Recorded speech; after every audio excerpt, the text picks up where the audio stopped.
Thursday, October 9th, 2025. Today's devotional sharing focuses on a pastor's testimony, titled, The Faith Decision Between Authority and Conscience. Dear brothers and sisters, peace be upon you.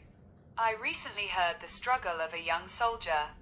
In the barracks, new recruits were often treated humiliatingly by their instructors. As a subordinate, he resented this culture, yet felt compelled to participate out of obedience, a situation that tormented him deeply. This reminded me of a common dilemma in the Hong Kong workplace. For example, someone working at an advertising agency might be asked by their boss to fabricate false advertising. Although their conscience troubled them, they feared losing their job if they resisted. This tension between authority and truth is a crucial moment in the practice of faith. First, faith calls us to transcend the constraints of our circumstances.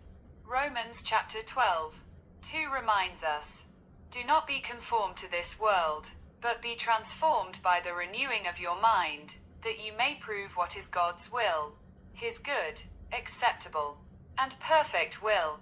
Just as if someone fainted on the Hong Kong subway, bystanders who simply walked past indifferently out of hurrying up are simply assimilating to the environment. Christians should be like Daniel in the palace of Babylon, steadfastly refusing to defile themselves. Daniel chapter 1:8.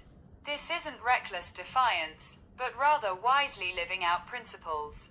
Second, we must strike a balance between obedience to authority and upholding the truth.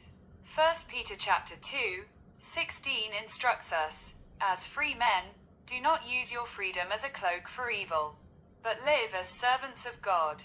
If a superior's orders are clearly immoral, such as oppressing the innocent, we should follow Peter's words.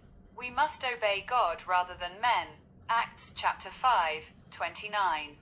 In practical terms, we can begin by communicating respectfully or quietly protecting the vulnerable through actions.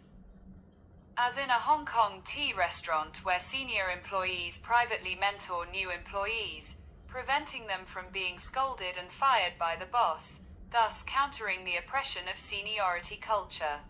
Third, God's wisdom can guide the way through narrow gaps.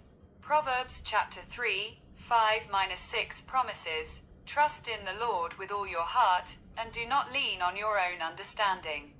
In all your ways acknowledge Him, and He will make your paths straight." Rather than struggling alone, we can entrust ourselves to God in prayer, asking Him to open a third way, perhaps an opportunity for a transfer, a chance to influence our superiors, or a gentle witness within the system. Remember, God never misjudges the difficulty of our circumstances.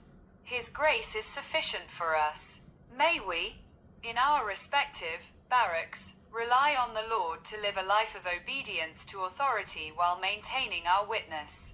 Amen. Soundtrack, hymn, "Your Grace is Sufficient for Me."